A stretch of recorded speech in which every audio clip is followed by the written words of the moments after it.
एष देवो विश्वकर्मा महात्मा सदा जनानां हृदये सन्निविष्टः स्वराज्य साम्राज्य विभूतिरेषा भवत्कृपा श्रीमहिमप्रसादात् प्राप्ता मया श्रीगुरवे महात्मने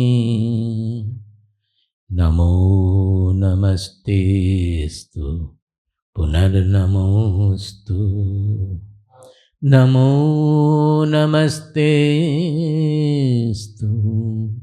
पुनर्नमोस्तु नमो नमस्तेस्तु पुनर्नमोस्तु नमस्तस्मै सदैकस्मै कस्मै चिन्महसे नमः यदेतद् विश्वरूपेण राजते गुरुराजते यदेतद्विश्वरूपेण राजते गुरुराजते हरि ओम तत्सत्. So yesterday we had come to the end of this section on Yajnavalkya Maitreyi Samvada. Almost only the last mantra is left. Now there we were discussing mainly the blunt statement of Yajnavalkya. I told you that this is one of the I think it is the rarest statement in the Upanishads. I have not seen anywhere in the Upanishads. I have not read much, of course. But this kind of an open, straightforward statement, it's difficult to find. I have not seen. And here, all of you should have the consolation also, because I often scold people that their idea, the religious idea about Atma, the small Atma limited by the body-mind complex, we call it the Khanda Bhava, that is the separate, fragmented Atma, that doesn't leave people because they have been brought up with this. The religion, it's very difficult, particularly those who have studied and they are given to religious concepts. Otherwise also, because of our Dehatma Buddhi, we are so much clinging to our bodily identity that the transcendental identity becomes very difficult. Otherwise, it is the easiest and it is the always remaining, which will never go. Even when the body falls also, it never goes. You cannot send it away because it is your own Swarupa. Such permanent, easiest identity, the easiest association we don't have, because we have been constantly feeding ourselves with the limited association of the body-mind identity. So even I said that you will be consoled to see that even Maitreyi at such an advanced stage also had the similar problem. And for sadhaks, this is the last problem they have, that Yajnavalkya will deal in the last mantra. Now, this Khanda Bhava, this separate identity, separate awareness, the consciousness we call in science, that is generated by the body as science believes. Science doesn't know about this universal consciousness. So this consciousness, it comes up with when the Chit or the consciousness or the Atma or the Brahman that manifests through the body-mind personality. When it comes through the body-mind personality, then we manifest this awareness and it goes with the body-mind also. Such statement I have not found anywhere in the Upanishads. so clear. Everywhere it is only said, but we don't think that much. Everywhere it is said, Atma is always used in singular. Everywhere the Atma is spoken as universal, but it doesn't strike. But here, because Yajnavalkya has to go, and before leaving, he has to give Maitri whatever she wanted. What did Maitri want? She wanted to know immortality. She said that nothing in this world I want. If that will not make me immortal, help me to attain immortality, I don't want it. Yenaham namrita asyam tenaham kim kuryam. Yajnavalkya remembers that, and before he leaves, he has to give her the final instruction with which she could attain immortality. So it is a very crisp, we can call it blunt statement. Now Maitri misunderstood that samnya when Yajnavalkya said that when the body falls, the samnya will not be there. Then Maitri thought that Atma, just now Yajnavalkya said that it is Vijnana Ghana. That means it can never lose consciousness. There is no question of losing consciousness. Now he is saying that when the body falls, there is no consciousness there. What Yajnavalkya meant is the Swarupa, the universe, the general consciousness, the Chit. And what Maitri understood as the Samnya is the Chit Abhasa, Chidabhasa, the reflected consciousness in the mirror, as I said. See, this you should always, the mirror example I will again explain in a little detailed manner, but you have to be very, very attentive. Then you can be taken to that level. Unless you are fully focused on this, these are so subtle. Subtle means it is very simple, but we have made our life full of all gross things. The mind is full of gross thoughts and all. How can we have that subtlety? So unless we are able to keep away all the gross bhavas, gross thoughts, these truths will not dawn. Even if they dawn, they will not stay. So we have to be very attentive. Now, what Yajnavalkya meant was the Chidabhasa, which is not there when the body falls. The Chit is Vijnana Ghana, whereas Chidabhasa is only a Khanda Bhava, is a segregated, separated individual consciousness which is carried by the body, and it goes with the body also. Suppose we can have various examples, other simple examples are given by the Shastras, that suppose there are waves and the moon or the sun is reflected by the waves. Now in the reflection you see the moon going up and down, sometimes becoming half, sometimes becoming quarter, and when the wave falls, the moon is lost. But has anything happened to the real moon? It is exactly like that. If because we are identifying ourselves with the reflected moon, we are thinking that sukha, dukkha, affectedness, sab kuch, jo kuch bhi जीवन में होता है, I am getting tarnished by that, I am getting tainted by that, I am getting affected by that, I am getting fearful by that. It is just like the dancing moon on the wave. But if we can shift our identity from that dancing reflection to the real moon, that I am that, then all the dances we see, they all dance on the real moon, but on the real Atma. But nothing touches us. They all remain as a dance. And we can enjoy the dukkha as well as sukha, the creation as well as destruction. As we say that the Lord also enjoys, it is everywhere. We have the picture of Mahadeva dancing. What is that? It's a dance of destruction. So destruction is nothing to be feared. It is part of creation. Without destruction, there cannot be creation. So this kind of an elevated, impersonal view has to dawn. If we keep these examples in mind, that we have always to shift our focus from the reflected moon, which will die with the wave also when the wave vanishes. We have to shift it to the real moon.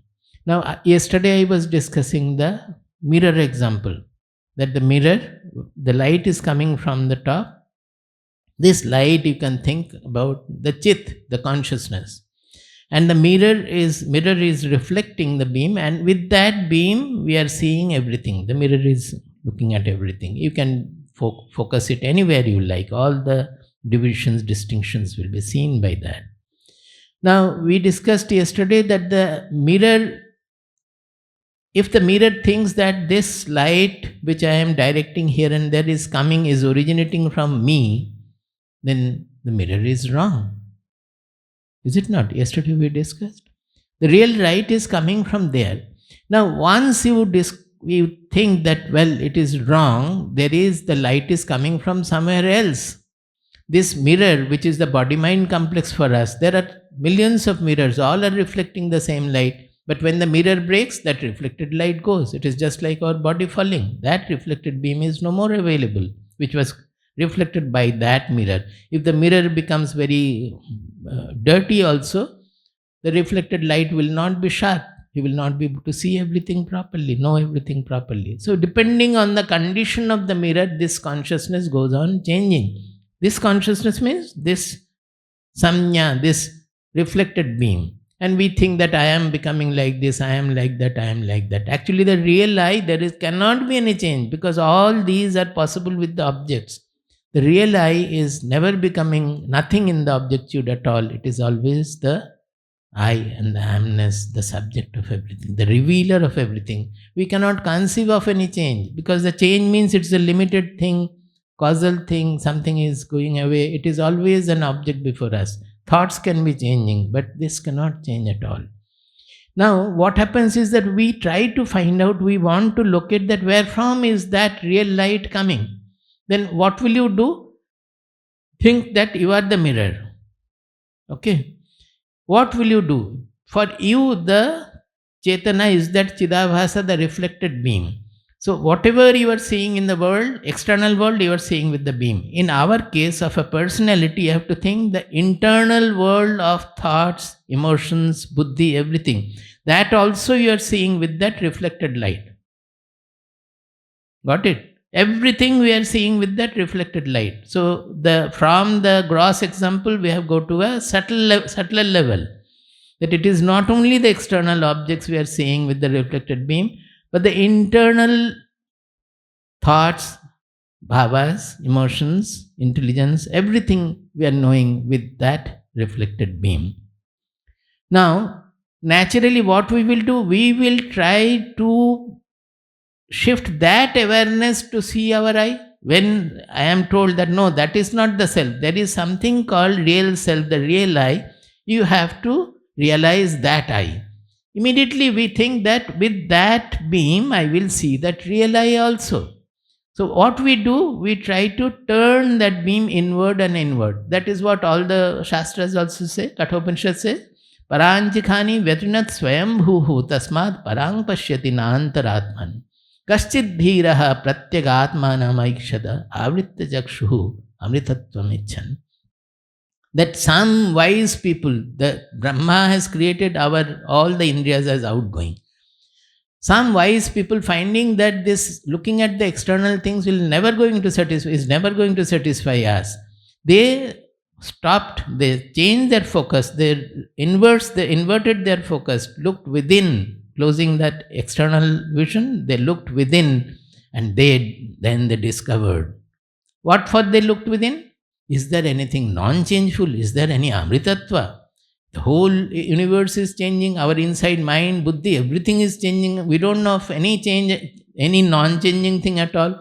But all these changes cannot be seen unless it is on the background of a non-changing something. No change can be detected unless it is on the background of the non-changing I. So the I must be non-changing. But I don't know what is that I, because I think that I am getting upset, I am getting affected. So I is changeful. So what is that I am trying to know?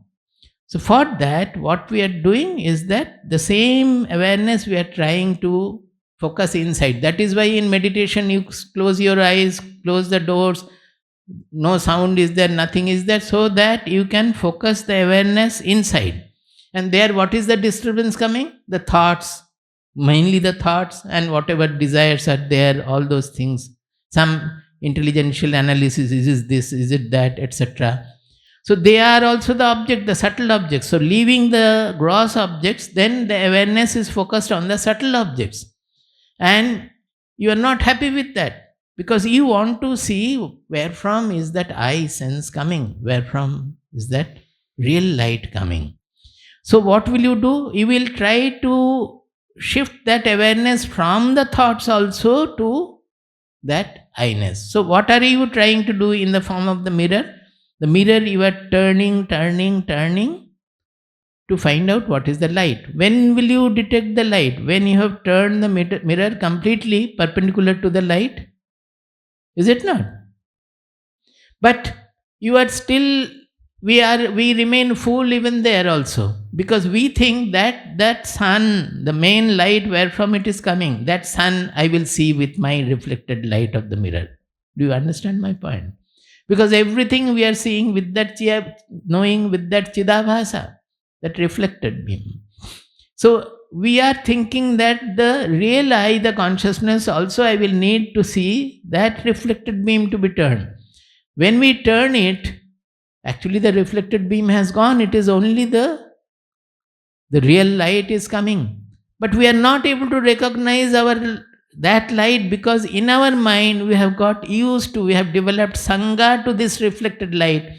And with that reflected light only we have learned to see things. There lies the last hurdle of life of a seeker. We have to know that this is the trouble with us, that we are not able to reach. That always we are looking for second to be discovered, something different from me to be discovered, something different from I to be discovered. So whatever I consider to be the I, my reflected light, with that we try to see the self also. But the self cannot be seen like that. When that reflected light has actually gone, that the self reveals itself. So when we are turning the mirror finally to that, and the tendency to see that main light not with the the tendency to see that with the reflected beam is no more there. We have been able to renounce that. Then we get flooded with the light, because reflected beam is no more showing you the world or anything. The whole world, then we understand that the whole world is an appearance in that light. It is made of that light. I am using the word light, it is the consciousness. The whole world which appears normally, when it will appear, we will know that it is appearing in that light alone. The whole thing is appearing in that consciousness alone. And that consciousness, with association of our buddhi, became the chidabhasa, like chit. Chit abhasa means like chit. And that we were thinking to be the I, not knowing the real I. So the whole delusion gets dissolved at that point. And you get flooded with joy. Our Panchadashi says there, or Taittiriya, says, Ahavu, Ahu, Aho Guru, Aho Shastra. He gets a joy which he has never got in life, because it is the akritrima ananda, it is the effortless ananda. To know everything, you have the karta, the knower, you have the karana, the intelligence faculty, or to see anything, you have the karta, you have the eyes, karana, and with that you are seeing the object. These are all there. It is always effortful. There is a cause, there is an effect of the seeing, everything is there. Here, when you have removed all this, the buddhi is silent, the mind is silent, the body is silent, you get flooded with that consciousness alone. So that is called the aparoksha, because it is neither a pratyaksha seen with the indriyas, nor a paroksha which is deduced from whatever we are perceiving with the indriyas. From that we are inferring something. Most of the scientific discoveries are inference. Our normal life also, many things are inference only. So it is neither the pratyaksha nor the paroksha. It is called aparoksha. That means it is self-evident. Actually that I is there, that is also actually an aparoksha. Why? You know that you are. If I prove by logic and all, you are not going to accept, because you will say, no, I know I am. It is an aparoksha, that there is no cause and effect, nothing is necessary. It's a simple knowledge coming directly to you. So, because we are not used to this simplicity, we find that spirituality to be so difficult, because we have made our life complicated. All those unwinding has to be done to have this simple thing to be known. So with this, Maitri also had the problem. I started from that point, that we should be consoled that Maitri also was suffering from the religious Atma concept, that Atma is in the body and it is moving here and there, and when the body falls, it will have still the sanya and it will go to another body and go here, go there, like that. But whole spirituality is speaking about the Atma is different. It is not limited. It is only one Atma, not even one. It is the transcendental Atma in which the whole universe is coming, is appearing to be. So Maitri had that confusion that Yajnavalkya has to remove before leaving. So let us chant once more that 4.5.14 I had given you in page number 14. 4.5.14. This is a little different from 2.4.13 which we chanted yesterday. So that I will not repeat. Today I am coming to 4.5.14. It is more or less same with a little difference. Sahovacha Maitreyi. Sahovacha Maitreyi. Maitreyi said, what did she say? Atraiva ma Bhagavan. Atraiva ma Bhagavan. Mohantam api pipat. Mohantam api pipat. Atraiva ma Bhagavan. Atraiva ma Bhagavan. Mohantam api pipat. Mohantam api pipat. Just like yesterday, it was amu muhata. That is, you are deluding me. Amu muhata. Here she is saying mohantam means in delusion. Mohantam means moha ke andar. In delusion. Api pipata. That means somebody, you put him into the ditch like that. You are putting me into the ditch of delusion. Api pipata. Nava ahamimam vijanamiti. Nava ahamimam vijanamiti. Navai aham imam vijanami iti. I am not able to comprehend what are you saying. Exactly like Arjuna, you will have a parallel. One is taking place in the war field, another is taking place in the hermitage, in an entirely different situation. But so much of parallelism will be there. What did Arjuna say after Krishna has spoken about Sankhya Yoga? That you have Sankhya Yoga, quite a few chapters have gone, Samatva Yoga. He said that Krishna, you have explained very well Samatva Yoga, but my mind is restless. So I cannot comprehend what you are saying. Then Krishna again started how to remove the restlessness. So here also, I am not able to comprehend, O Lord, what you are saying. Yajnavalkya said, Sahovacha. Sahovacha. Nava are aham moham bravimi. Nava are aham moham bravimi. Are aham nava moham bravimi. Oh my dear Maitri, I am not trying to put you into delusion. I am not speaking delusion at all. Avinashiva, Avinashiva. Avinashiva are. Avinashiva are. Avinashiva are ayamatma.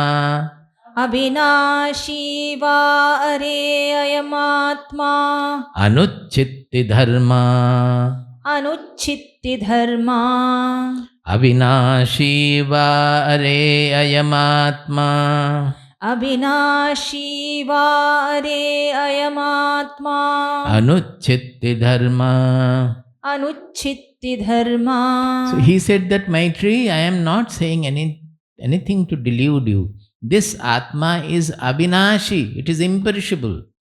Imperishable, when we say, again we think in terms of some objective, something is imperishable. Even the space also is an object, the air also is object. Imperishability in our spiritual text, it doesn't mean that kind of imperishability. It means that which transcends time and causality. That means it can only be true about the Atma, which is revealing the whole world. The whole world is appearing in that consciousness. For that only, when we say that, again that objective expression is coming. Because this is a non-dual truth, our language is given to duality. So we cannot express this truth. So not being able to express anything, and the Shastras repeatedly saying also that it cannot be expressed, it cannot be thought about like this, because whatever we express, whatever you thought, it becomes an object before that I, the consciousness. So they use the word neti neti, na iti, that whatever we explain about the Atma, they say no, not this, not this, not this. After all not this, whatever remains, it is that. Because the questioner is there. That is the Atma. That I is still there. So he says, my dear, Nava aham moham ravimi. I am not speaking anything to delude you. Avinashiva. Are, dear, this Atma is Avinashi. It is imperishable. Not only imperishable, it is anuchitti dharma. It's dharma, its real characteristic. What is its characteristics? Anuchitti. Uchcheda bihinaha. Uchcheda means which you can cut, destroy, or even fragment and separate and all. So this word usage is there, which is not there in the second chapter. That is why I have taken this also. Anuchitti dharma means its very characteristic is such that you cannot create any division anywhere, any differentiation anywhere, any hole anywhere, any gap anywhere. That is why it is called prajnana ghana, vijnana ghana. That means there cannot be any gap. Because to know, suppose when we are unconscious, suppose you had an accident or you are given, anesthesia. You are so-called unconscious.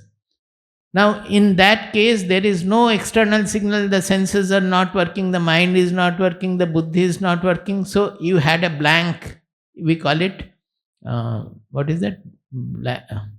blackout. So, you had a blackout. What does this blackout means? That means no signal, zero signal state. Now, how did you know that you had a blackout? That means the zero signal state also is revealed by this consciousness. That zero signal state belongs to your body-mind personality. That zero signal state has been revealed by the consciousness. So even then also, you cannot think of anything where this consciousness is not there, because it is not in the objective, and how can you know anything? Even the not knowing anything is also revealed by this consciousness. Are you able to follow? Even not knowing anything is known by this, is revealed by this. This is the revealer. So it is anuchitti dharma, this one word, anuchitti dharma, its characteristics is such that it can never be cut, never be destroyed, never be separated, fragmented, anything at all.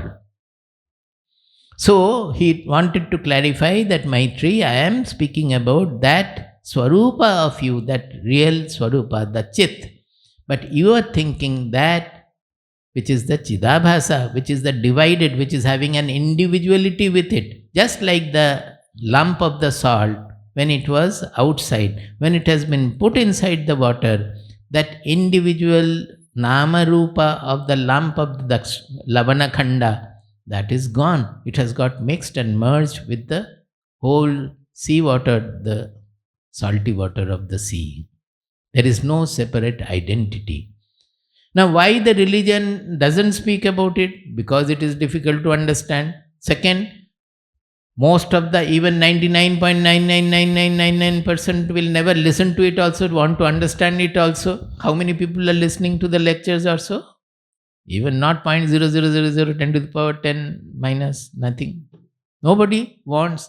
So, religion is for mass consumption. It has been given, the concepts of religion are very simple, so that everybody can take to it. And it is given with the idea of bridling the society, keeping the society on the auspicious track. Without these, people will go astray. They will do wrong things. So to keep them and not to dislodge them from their belief also. Suppose you are told that no, there is no such Atma after the body falls. Most of the people will be dislodged. Fortunately, they will not believe. So we are saved. Nobody is going to believe. So we are saved. So console them, and what they do, they will do all wrong things, thinking that then there is no karma, no nothing. No, karma is there. The karma is always working. Karma means causality, nothing else. All the religious concepts, concept of karma, concept of God, concept of punarjanma, concept of heaven and hell, they are all anubhava, anarudha. They cannot be experienced.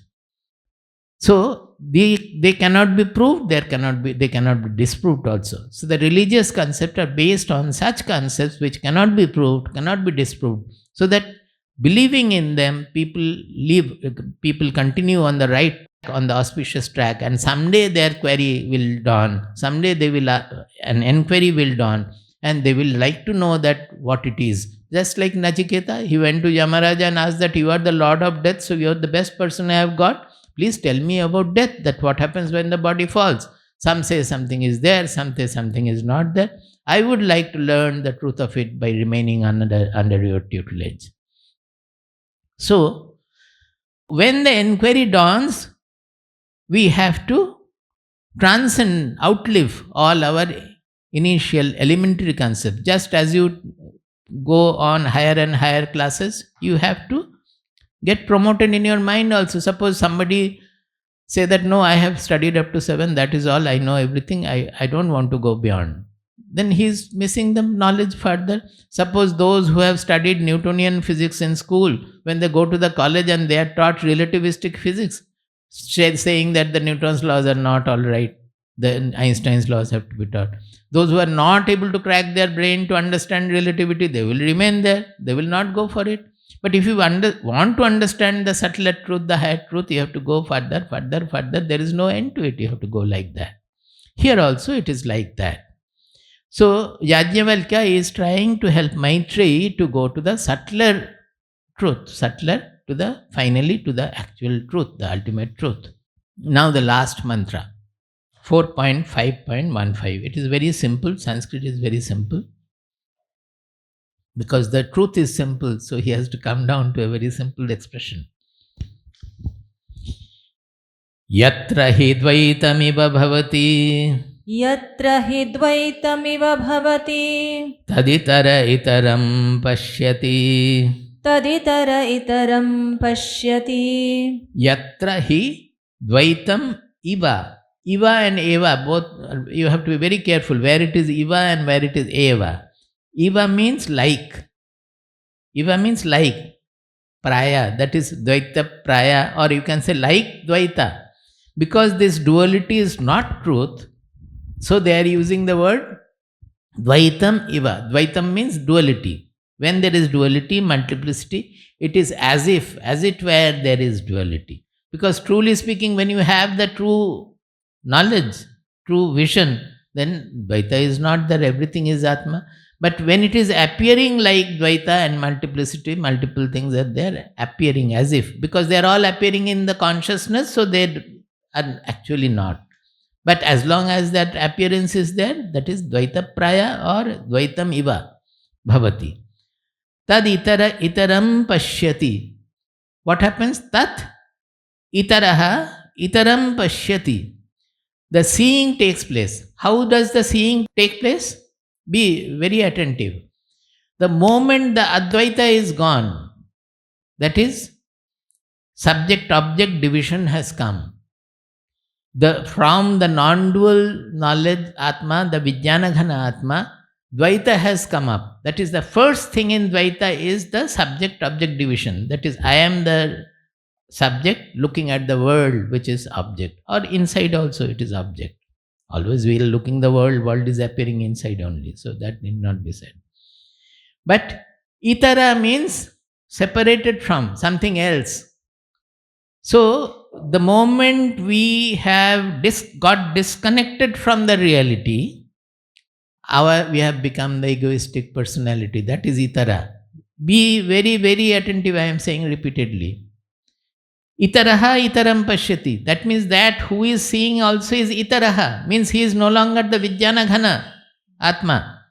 He has become the Jiva Atma, the body-mind limited Atma with the association. The moment body-mind association has come, Dvaita has come, that you have also become, I have become that body-mind limited, egoistic I, separate from all others. The whole world is different. I am looking at the. That is why they are referring to that I as Itara. Are you able to understand? It is so well expressed. I am getting haripulation.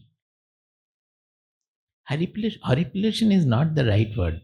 Here, standing on the like that. Horripilation has come from something horrible. It's not for anything good. What we have is not horripilation. So he says, Tat, what happens? Itaraha, itaram pashyati. So everything has come out from that oneness. So I have become the subject, human being, and the other things that standing in front, the world is standing in front, and I am seeing the world. Now, this expression will go on in everything because Yajnavalkya knows that one saying will not strike our head. So, in various ways, he will go on repeating, so that at least it can be screwed in. Yatra hidvaitamiva bhavati. यत्र हि द्वैतमिव भवति Taditara itaram pashyati. तदितर इतरं पश्यति Taditara itaram jighrati. तदितर इतरं जिघ्रति. All the senses are coming. Ghrana means smelling. Taditara itaram jighrati. Then I start smelling with what? With the nose. And smelling what? Some smelling object. Actually, there are so many fragmentations taking place. What is that? First is the karta. That is, I am now the karta, the subject seeing. Then the karana. I am acting, whether it is seeing, smelling, hearing, or working, whatever. There is some karana. Karana means the instrument. That is the eyes or the ears or the nose. So the karta comes, the karana comes, then the karya comes. Karya means the act of seeing, act of smelling, act of knowing. And then comes the what are we going to see? The drashtabhya, the drishya, or jnatabhya, the jnana. So see, 4 fragmentations have taken place. The moment we have got detached from that Vijnana Ghana Atma, all have become itara. Itara, actually he could have said also, Taditara itarena itaram pashyati. Taditara itarena means the eyes are also then different, it is not in the jnana. Itarena, itaram means what we are seeing, pashyati. That also would have been more explicit. Taditara itaram rasayate. तदितर इतरं रसयते. Taste. This is about taste. Jivha. The jivha is necessary there. Taditara itaram abhibadati. तदितर इतरं अभिवदति. He addresses whom he will address. Some others he will address. He will speak to somebody else. Taditara itaram shrunoti. तदितर इतरं शृणोति. He listens to the sound using his ears. So his ears, the listening and the sound, all are different from the Vijnana Ghana. Taditara itaram manute. See, first he took the external organs. Now he has come to the internal. Internally, externally, the same thing is happening. That one division means everywhere it is the same division. Internally, what are the objects? Now you have come to the subtler objects. No more sound, taste, or anything like that. It's the subtler object is mind, the thinking. There also this division is there. Taditara itaram manute. He is thinking of some thought. I am thinking of my mother. That I is a construct. It is an egoistic I, manufactured I, the small I, which has come out from the Vijnana Bhava, Vijnana Ghana Atma. So it is itara. What is the itaram? My mother I am thinking, that is something else. That is the thought. So taditara itaram manute. He thinks of also taditara itaram. Taditara itaram sprishati. In sparshana, in touch also it is like that. Taditara itaram vijanati. Whatever he knows also, suppose we are knowing the Shastra, as long as we are not realized, the Atma is an itara. Do you understand that? Atma is a jnana. We are trying to understand it, reading about it, listening about it, thinking about it, contemplating on it, but it still remains different from us as long as the realization is not had. Realization will come whether whatever we have learned, whatever we have read, whatever we have thought about Atma, that becomes our own I. That difference is no more there. So till then it is itara is going on. Taditara itaram vijanati. So this is when we are coming out, yatra hi dvaitam iva bhavati. When the duality is there, that means we have come out from the real vision. Next, yatra tu asya sarvam atmaiva bhut. यत्र तु अस्य सर्वम् आत्मैवाभूत् Yatra tvasya sarvamatmaiva bhut. यत्र त्वस्य सर्वमात्मैवाभूत् Yatra means when, where, that is the state when, tu, but when, asya sarvam atmaiva bhut. Atmaiva, atma, eva. This is iba and eva I was pointing out. Eva means nothing else. Oh, आत्मा भी है, जगत भी है. वो दोनों boat में पैर रखेंगे. हाँ, थोड़ा थोड़ा ये तो चाहिए, वो भी तो चाहिए. थोड़ा थोड़ा पढ़ लेंगे आत्मा के विषय में और थोड़ा थोड़ा रसगुल्ला भी खा लेंगे. खाते हैं तो वो दूसरी बात है. I am not saying that you should not take. But it is that eva. Eva means when he sees Atma and Atma alone. In the enemy also it is Atma. Enemy is not sin. It is Atma alone is sin. When it is the Atma, Atmaiva Bhut, when everything has become Atma, Tat Kena Kam Pashyet, then who will see by what? Kena means, as I was saying, the instrument.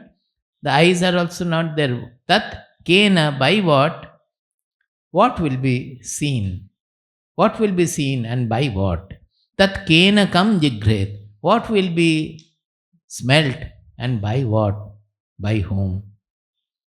Like that. Tat kenakam rasayet, tat kenakam abhivadet, tat kenakam shinuyat, tat kenakam manvita, tat kenakam sprishet, tat kenakam vijaniyat.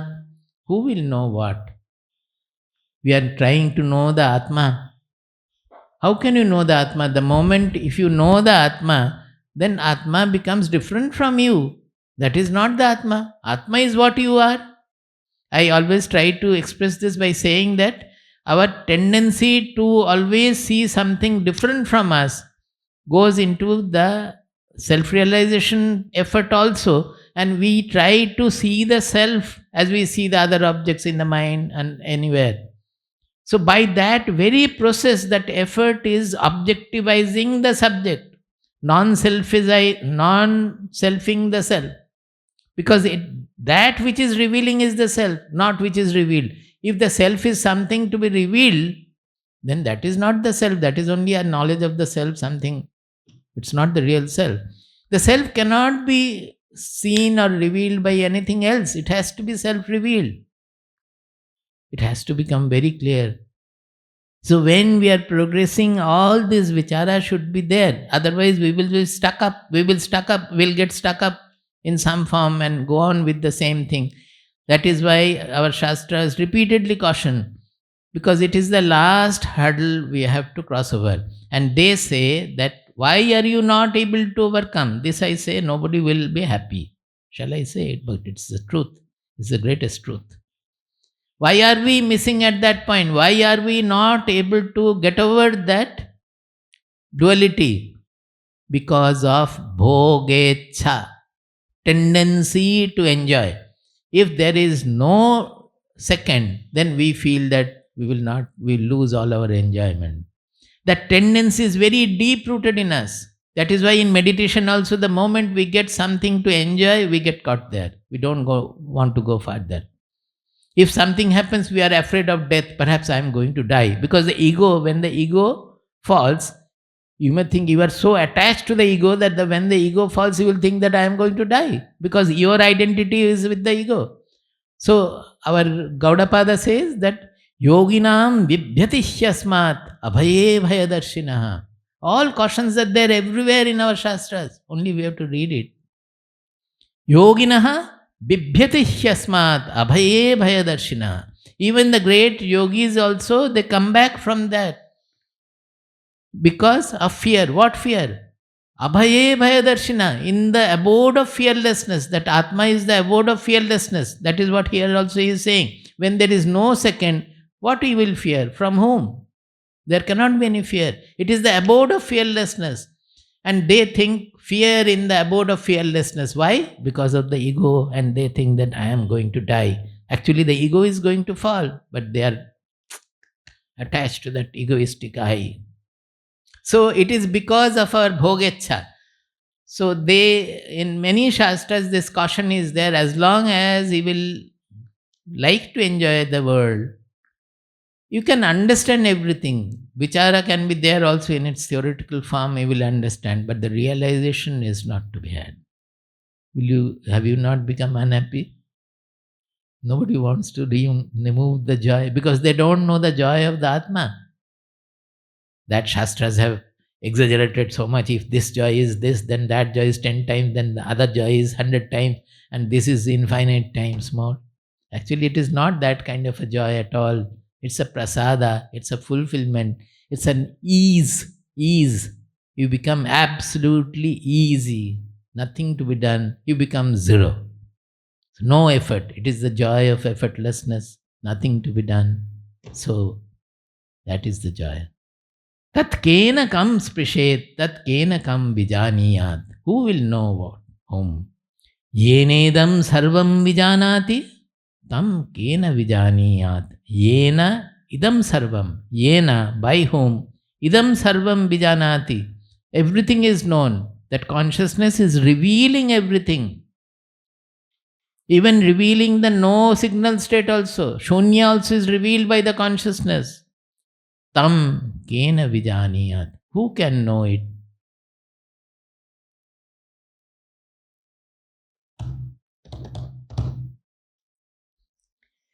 Sa esha neti netyatma. Sa esha neti netyatma. He said that this Atma is spoken of as neti, na iti, which I have told you in the beginning itself and so many times also. Saha eshaha neti Atma. So he is confirming that the Shastras, the Vedas, Nigamas, they are speaking about this Atma as na iti. That is, it is not, can never become an object of knowledge. It can never be objectified. So, whatever concept you give, na iti. If you say iti means it is like this. Even if you say Satchidananda, then it becomes a concept of Satchidananda. No, not this. Neti Atma. Agrihyo nahi grihyate. It cannot be, it is agrihya, means it cannot be grasped. Nobody can grasp it. Ashiryo nahi shiryate. Asango nahi sajyate. Asito na vyathate na rishyati. Vijñātāram are kena vijaniyat. Now you go down there, all these words are explained. Ashiryo and all. I have written, I'll just in the next page. The self that is described as not this, is imperceptible. That is, cannot be grasped. Non-decaying, ashiryo, is no decay. Nahi shiryate. Because all these are referring to objects. Na? You can grasp it, it can decay. There is no change, nothing. Asango. The real asangata is for the Atma. So we go on thinking ourselves as asangoham. Actually, when it happens, finally, when it gets merged with us, we become the Atma. Because the Atma is the only asanga. Because the whole universe, all creation, destruction, everything is going on. But nothing touches the Atma at all. It is the real asanga. It remains unchanged because it cannot be within anything in the objectitude will be undergoing change, but not the Atma. Non-clinging, that is asangaha. Then comes na sajjate. Asito na vyatate na rishyati. Asito means unfettered, unbounded. It cannot be bound by anything. It is unfettered. So there is no pain, nothing, no suffering also. All the sufferings come from bondage. No injury also. Rishyate, na rishyati means no, it cannot suffer any injury also. Vijnataram are kena vijaniyat. O Maitri, O dear Maitri, who can know the Vijnataram, who is the knower, the revealer of everything? Who can know him? There is nobody to know him. It has to be self-revealed. Iti, now you see this. Ityuktanushasana Maitreyi. इत्युक्ताशुना Ityuktanushasana Maitreyi. इत्युक्तानुशासनासि मैत्रेयी Etavad are एतावद् अरे खलु अमृतत्वमिति. खलु अमृतत्वमिति एतावदरे खल्वमृतत्वमिति. एतावदरे खल्वमृतत्वमिति होक्त्वा याज्ञवल्क्यो विजहार. उक्त्वा याज्ञवल्क्यो विजहार. You come down, niche, see, then Are Maitri iti, that tvam is not necessary because he has to use asi. Asi means you have become. So iti tvam ukta anushasana asi. See, beauty of Sanskrit. It is referring to Maitri. So they have applied the Strilinga. Ukta anushasana is the one word applied to Maitri. Ukta anushasana. Shasana means discipline.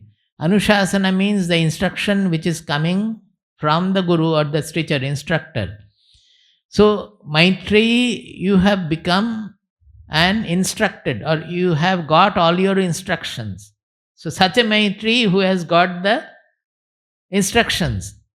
So, O Maitri, now you have become, Ukta means who has been given the instruction, such a person. Ukta anushasana asi. Asi means you have become. Maitri tvam asi. What tvam asi? Ukta anushasana asi. In one word, he is describing a person who has been instructed properly by a proper guru, a sadguru. Such a disciple who has been able to grasp, he will become Ukta anushasana. In Strilinga, it is Ukta anushasana. Etavad khalu amritatvam. This is all about, this is indeed all about Amritatvam, immortality. He finishes at that it is all about, this much indeed is about attaining immortality. He has said immortality, but attaining immortality also. There is nothing more. Many of the Shastras, they end like that. Today I said that. Yesterday I said in Kathopanishad also, Etavadhyanushāsanam. Up to this is whatever we have learned from our gurus, and up to this is the instruction. Now it is ending at that point, and then what happens? He says, Itiha uktva, saying this, Yajnavalkyaha vijahara. Vijahara means he left for sannyasa, he left household and went away. This Vijahara has come from, Jahara has come from the Hri Dhatu, which has this, as with the V prefix, it has the meaning that leaving is there and also moving, walking is there, but there is a very special meaning also, separating is also there. So, the word is also very specially used. When the Hri Dhatu in lit, it becomes Jahara. Lit, Prathama Purusha, Ekavachana. It is, we have spent a lot of time, all of us, to find out this. Vijahara means he left for sannyasa. Harana, but he has, with the different prefixes, it means differently. Both the Brihad Dhatu Kusumakara and Monier Williams both helped in the process. So he left. So you will not be happy, na? You thought that after instructing, if Maitreyi becomes a knower, Yajnavalkya will stay back. That is what you all want to do. You have to leave. Without leaving, nothing will happen. You know, we were taking class in Maharajas in Kharagpur with our one sannyasin. He always would inspire us to leave. But just as all others, we will also think that why not? Can anybody not become a knower living in the family, living a full ashram life? Our Kharagpur life was fully ashram life, much more than without the activities of the ashram. It was a real hermitage life. Now, naturally, the question will come: is it not sufficient? Is it not sufficient? I did not question. Question did not come to me, but it will be there. So, after leaving, when we joined the ashram, and next time after 1 year or so, when we went to Jamshedpur with Swamiji, we went to see him. And then he asked me that, have you understood now whether leaving was necessary or not? Oh, I gave such a big smile and said that nobody has to tell me, Maharaj, now I have understood. Because unless you leave, you will not understand.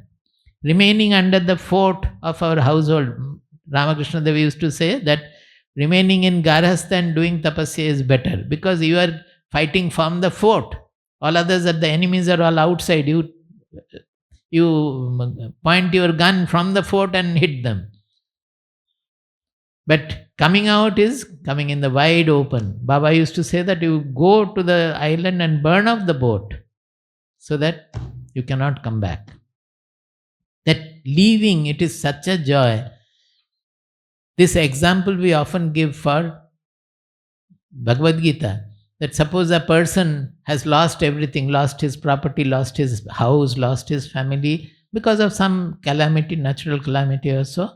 He is standing on the road and wailing, weeping, and why Lord, it has happened to me. He has lost everything and he is suffering so much of tension because he has lost everything. Another person who has taken up sannyasa, he has left his job, left his property, left his building, left his relatives, and walking in the same way, he is also on the road, but he is the happiest that day that he has left everything and he is happy. So where lies the difference? It is in our mind. This person also will be freed of the stress if he understands that whatever has gone has gone. What is the point in thinking about it? It is only the non-acceptance of the situation in his mind which is stressing his mind.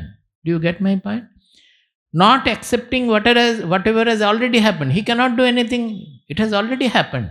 He can again go for earning more money, more building, everything he can do. That is later. But whatever has happened, first thing he has to accept it. The moment he accepts it, all the stress, tension, wailing, everything will go. It is coming from the non-accepting attitude of the mind, not because of what has happened in the outside world.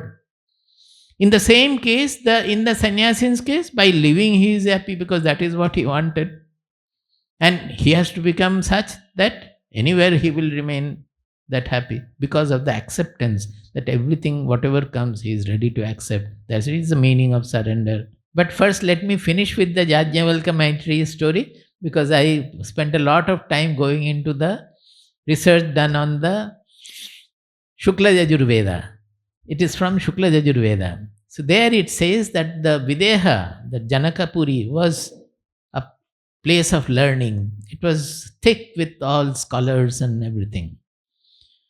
So Janaka was always having big scholars, Sabha and all, and he used to gift them also. So people used to come from different places, different parts of India and maybe outside also used to come to visit Raja Janaka. Because anybody who appreciates knowledge, naturally the scholars will come to such a person. So there one Maharshi was also there in Janakpuri. His name was Mitra. His name was Mitra Maharshi. His daughter was Maitreyi. Mitra's daughter, so she was called Maitreyi. Now, Maitreyi's Mausi, that is maternal aunt, Mausi, you understand? Mother's sister. Maitri's mother's sister was Gargi, which is coming again in Brihadaranyaka in another conversation with Yajnavalkya. So Gargi never married. She was a Brahma Vidushi, only discussion on the truth and all she was given to. She was from young age, she was known to be a sort of a spiritual person. And Maitri, being her niece, she had lot of association with Gargi, and she stayed with her, got trained by Gargi also, till the age of 18. She got trained by Gargi. So Maitri already had the tendency, and she was a child of, also the daughter of a Maharshi. Now, one day, Gargi's father was Vachaknu. He was also a great master, but not in the spiritual field so much. He was a minister of Janaka Raja. Janaka Maharaja's minister was Gargi's father, Vachaknu. That is why Gargi is referred to as Gargi Vachaknavi. Gargi Vachaknavi, she is called.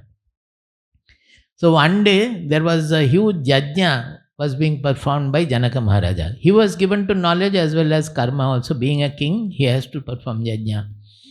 So a great yajna was going on, and there, naturally, minister's daughter being Gargi, they were all invited, and Gargi took Maitri to that yajna. It's nice to think it has happened thousands of years ago. Gargi took Maitri to that yajna, and there during the yajna, lot of discourses will take place. So Yajnavalkya had come there to explain the Shastras, and every day during the yajna, this Yajnavalkya's part of the yajna, Yajnavalkya's discourses was going on. That was going on. So Maitri felt very much touched by Yajnavalkya's discourses. The truth was coming like flowers. It was with so much of clarity that she was not able to miss it at all. So all the days, as long as this was going on, she listened to Yajnavalkya's exposition. So this is not the first exposition that Maitri is getting. Before her marriage also, she got the exposition. Listening to Yajnavalkya, she felt attracted.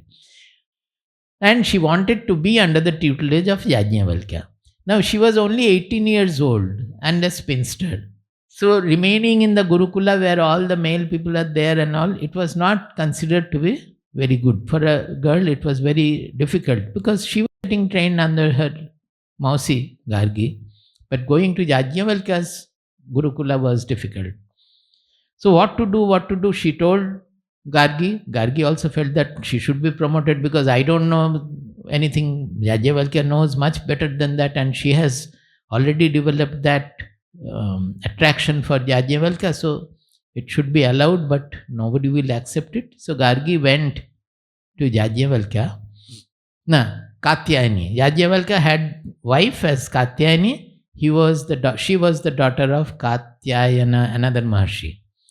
And Yajnavalkya and Katyayani had 4 sons. They all became very great. You will find their names in Vedas. In different places they are known. Very great scholars and spiritualists they became, philosophers.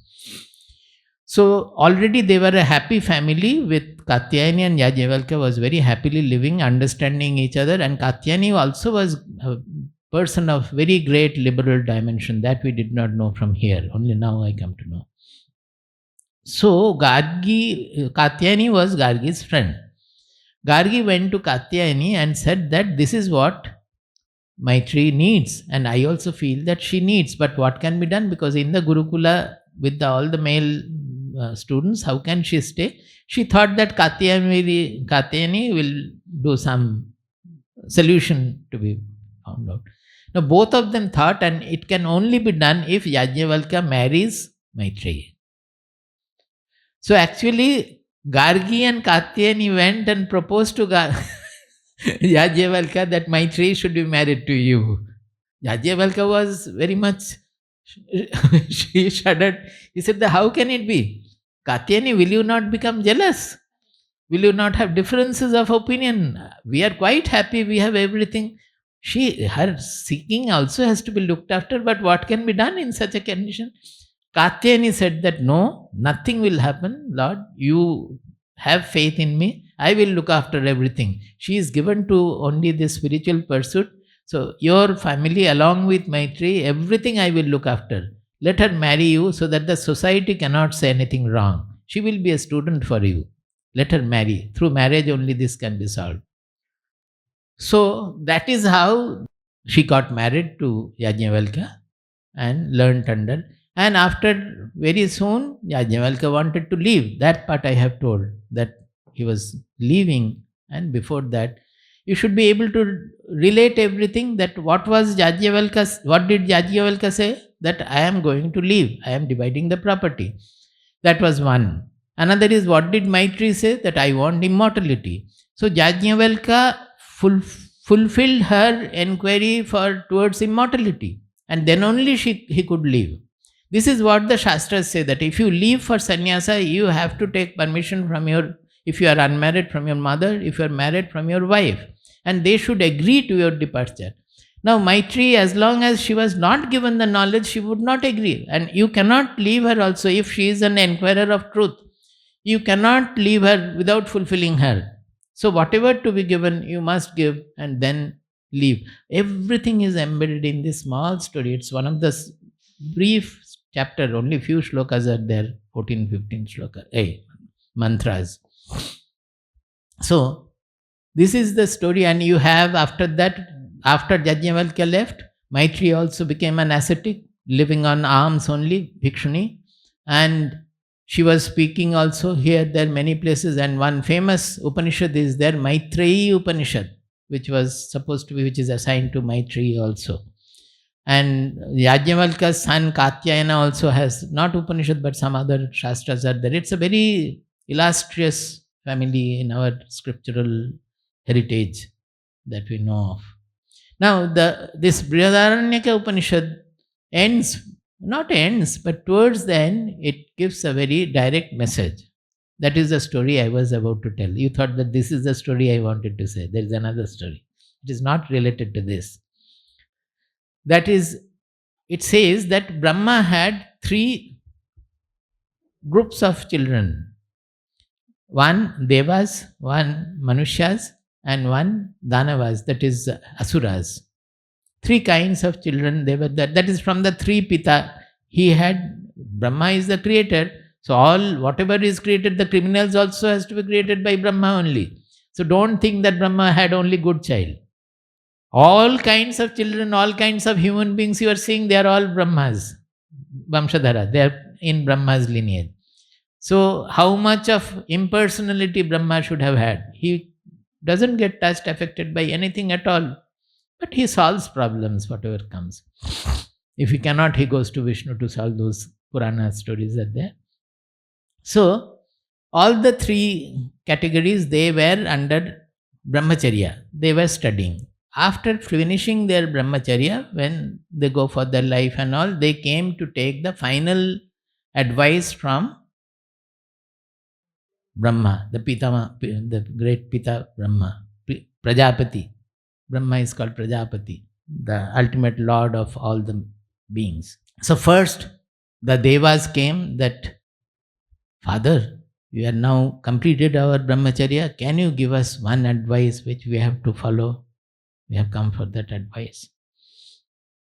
Brahma thought about it. He was very happy that you have come for an advice. So he said that, Da. He said, Da. So they kept quiet. Then Brahma asked that, have you understood? The Devas said, yes. What is it? You told us Damyata. Damyata. Damyata. Damyata means self-restraint. That means Devas are generally given to all kinds of too much of indulgence, all sorts of indulgence, sensory indulgences and all. They are given to only merrymaking, enjoyment and all. So they need self-restraint. So he said Da and asked, have you understood? He said yes. Then he said, what have you understood? They say, you have asked us to become Damya. Damyata is what you said. Then came the Manushyas. They also asked the similar advice you have given to the Devas. You give us the advice after the Brahmacharya. He said, Da. And after some time he asked, have you understood? Manushas also said, yes, we have understood. What have you understood? You wanted us to become liberal. Datta. Da means datta. Damyata, datta. That means you give, you become liberal. Because men are given to conjusi, they are always selfish, they don't want to give, they are very selfish, they want to possess. Too much of possessiveness. Everywhere in the society you will find possessiveness, possessiveness, and possessiveness. They are suffering because of the possessiveness. Even then they will not leave it. So that is the problem with the Manushas. So he said, Da, and the Manushas said that, yes, we have understood, you have asked us, Datta. Then came the Asuras. The Asuras are given to torture everybody, bullying all the people, everything. They are given to cruelty, all kinds of cruelty and all. So they came, they said that give us the Upadesha. Again Brahma said, Da. Then asked them, have you understood? Asuras said that, yes, we have understood. What is it? You said, Dayadvam. Dayadvam means Daya Karo. Dayadvam. Dayadvam. It's Atmanepadi.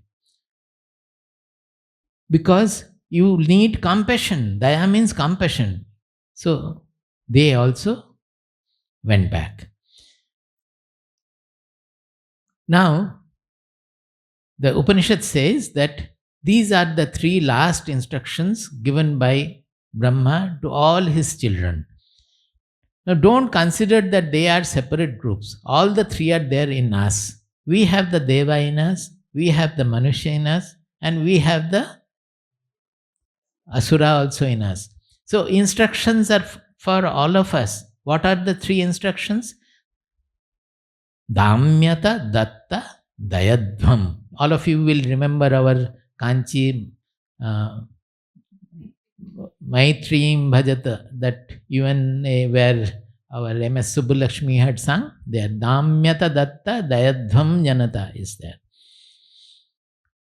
Damyata Datta Dayadvam. The Upanishad writes that they should to remember them. Brahma has sent his message through the Daivavani. Daivavani means the words from the heaven through the clouds, that when there is a thunder, then the thunder says, Damyata datta dayadvam, dada dada, dada dada, damyata datta dayadvam. So that every time you hear the clouds thundering, you should remember what you have to do. You have to do all the three, Damyata datta dayadvam.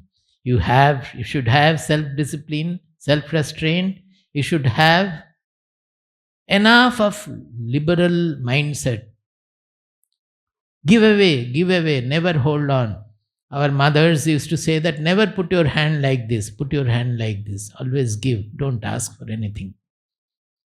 Aparigraha, don't ask for anything from anywhere. Don't expect anything from anywhere at all. Don't expect anything from anybody, anytime, from anywhere. Simply give. Give love, give everything. Datta, then Dayadvam, have compassion for all. Even if you find somebody is not having enough of goodness, somebody is bad. When we see somebody poor, we have pity, we have compassion. But it is a poverty of mind we are seeing. For that we don't have compassion. There also we should have compassion. The poor fellow, he doesn't know. Maybe he has grown in such a condition that he has all these tendencies, wrong tendencies and all. Even a criminal, if I had been born in his place, I would have also become criminal. Can we not remember that? So having compassion, it doesn't mean that he will pet criminals and all. No, but have compassion for all. Have the impersonal impartiality for all. Have love for all. Damyata datta Dayadvam. This is very well sung in that Maitrim Bhajata, Akhila Hridjetrim. It was sung by our M.S. Subbulakshmi and composed by Kanchi Mahacharya. for the UN. It was the meeting for peace, na? World Peace Foundation, or World Peace for United Nations. Jaya knows the song. Will you sing now? 2 minutes. I also know, but Jaya says it is wrong tune.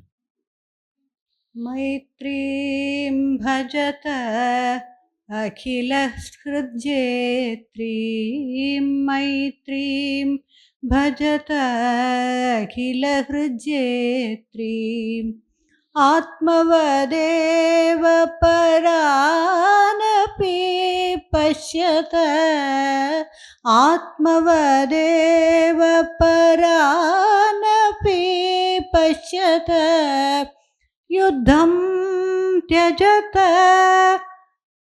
स्पर्धां त्यजत युद्धं त्यजत स्पर्धां त्यजत त्यजत परेष्वक्रममाक्रमणं मैत्रीं भजत अखिलहृद्येत्रीं मैत्रीं भजत अखिलहृद्येत्रीं जननी पृथिवी कामदुःखास्ते जननी पृथिवी कामदुःखास्ते जनको देवः सकलदयालुः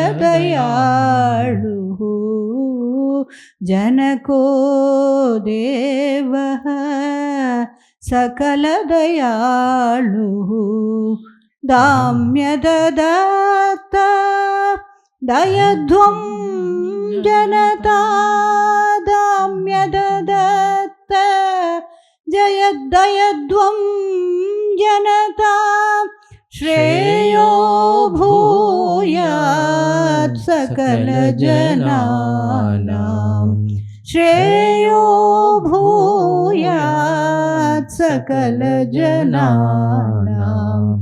श्रेयो भूयात् सकलजनानां श्रेयो भूयात् सकलजनानां श्रेयो भूयात् सकलजनानां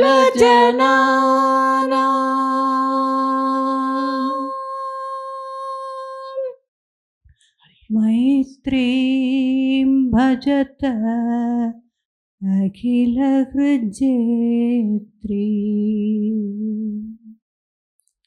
Hari Om Tat Sat. Jai Guru.